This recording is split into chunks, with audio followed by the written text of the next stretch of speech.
Welcome to Cosmo Creations. I make ink drawings and I want to show you the tools that I use to make them. Before I go into my ink drawings, I make a pencil sketch first. And for that I use the Canson Mixed Media paper.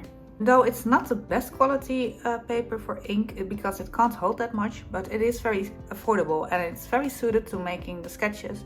And when I erase too much or have damaged the paper, then I can always trace it to a better piece of paper. I still haven't found the paper that I prefer the most for my ink drawings, so I'm still experimenting with that. But in an upcoming video, I want to take you with me on making an entire ink drawing, and then I'll tell a lot more about the paper that I chose for that one. This is the pencil that I use for my sketches. It's a mechanical pencil. It's the Grafgear 1000 by Pentel. Size is .5 and I use an HB lead in it. And it has a really nice grip. It's really nice to hold and to draw with. Of course, I make a lot of mistakes, and for erasing I use mostly my kneaded eraser.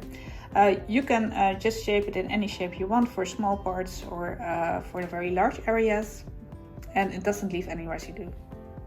When I want to erase a very small part, then I use the Tombow pen eraser. It has a very small tip and that way I can get into details, and it's also perfect for creating highlights. Now let's talk about ink. For the outline I use Winsor & Newton Black Indian ink and I apply that with a brush. This is my favorite brush. It's a Winsor & Newton 7 series size 1. That's the one that I use the most for my outlines. And I use a smaller size of the same brush where needed. For large black areas I use a size 2. It has a slightly bigger tip and I use it in this drawing for these areas here and there. And then I'll use a bunch of pens. This is one of my favorites. It's a pen from Tombow and I have no idea how to pronounce that, but it's something between a fine liner and a brush.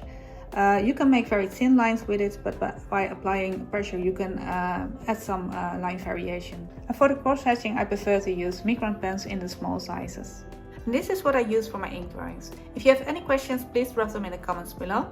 Soon I want to take you with me on a journey of making a drawing, and then we can go a bit more in depth on how I use all these things. These are the tools that I use. I hope this video was helpful to you in any way. If so, like, subscribe and hit that bell. I'll see you with the next one.